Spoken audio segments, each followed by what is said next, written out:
Ryan, you mentioned AJ and the U19 team. Fill us in a little bit on how you thought he did this last weekend, and kind of how you see that team doing, and AJ's role, and just fill us all in with all of that. Yeah, he's ridiculous, honestly. Every time I see something more with him, like, this kid is actually insane. Like, it is so wild to me. I remember Cooper Flag playing against before the Olympics last year. Playing with the first team, their US team or a couple, whatever it was. And everyone was like, "Oh, this kid is ridiculous. Like, he's 17 at the time, I think he was, like, ready to play in the NBA today." And now here he is now. I see something similar. Obviously, it's U19 he's playing against, Koa and Michael Brown, like guys that are his own age, but he's so clearly the alpha, which I think is going to be huge for him because he's going to be the alpha. Like, Richie is awesome. Rob Wright's a really good playmaker. There's a bunch of really good guys that are going to be on this team for BYU, but AJ is going to have to be the alpha, especially at some point and majority of times in the year for them to be able to reach their ceiling. So having him have the chance to do that on the biggest level that he can right now, I think is going to be big. Yeah, I was out there. Been working with Team USA for about 5 years now.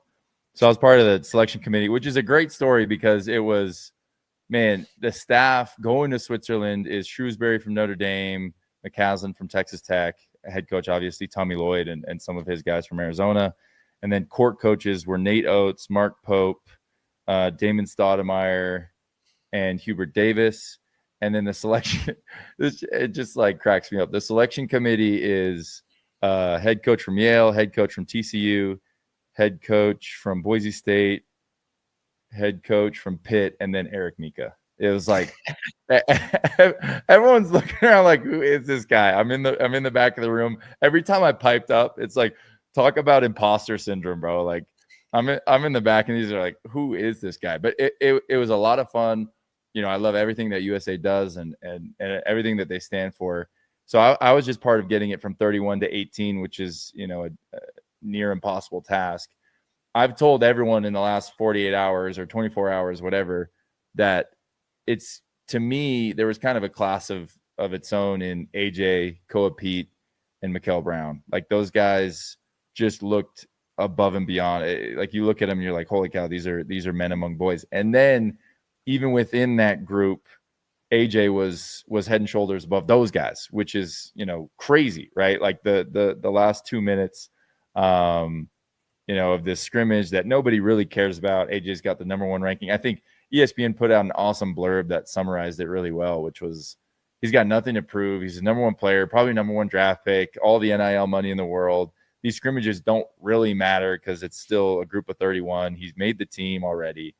And he just, like, yelling at his team to press full court, gets the steal, gets the tip, hits 3 threes. Like, it was absurd. And as someone who probably didn't watch him as much as the average BYU fan, especially after he committed, I didn't realize, maybe he had a great shooting day, but the whole weekend he was shooting the ball really, really well, which is, you think those guys are, it's like, oh yeah, like, he's a great athlete, he's going to get to the rim, he's going to do a bit of everything.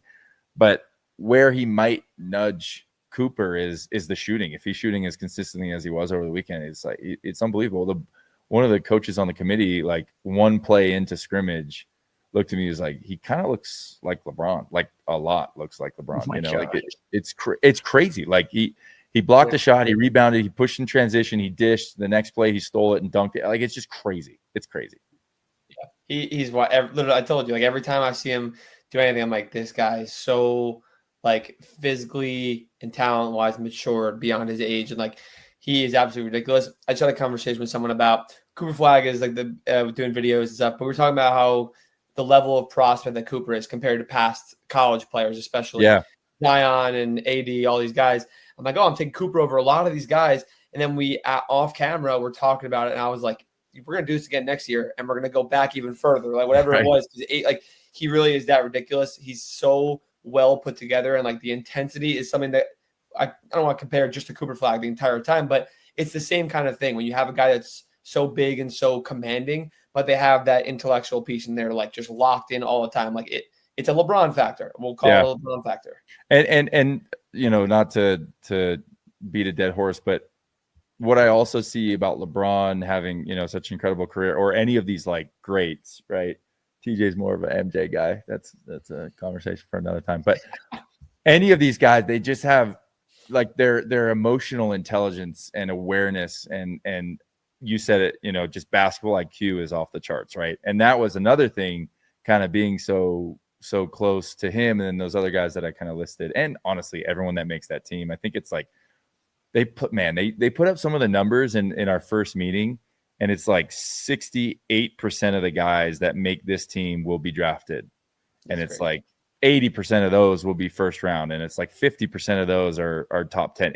It's absurd numbers, right? So they all have this high court and off court intelligence, and AJ's right up there with them. Like you could just tell he's a good teammate. He's aware of his surroundings. I saw a couple interviews with him, and he just like skirts the right questions, like always finds a way to push it off to someone else, So we're super, super excited about him. There's one comment, and then we want to move on from AJ and U19. Christopher Jensen asks, what's the craziest play you've seen out of AJ? I want to throw that at you, Ryan. I don't know if one comes to mind, one that impressed you the most. There's got to be some like UIBL stuff I can't think of the top of my head. The one I saw today was so wild, though. I think it might have been a carry, but he like hezzy into hezzy cross, and then just run straight to the rack. Like stuff like that is where I'm like, oh, good Lord, like this guy's ridiculous. But it might have been a carry, but I'll go with that one for now. It was for sure a carry, but it looked really, really good. If it was me, it would have looked bad.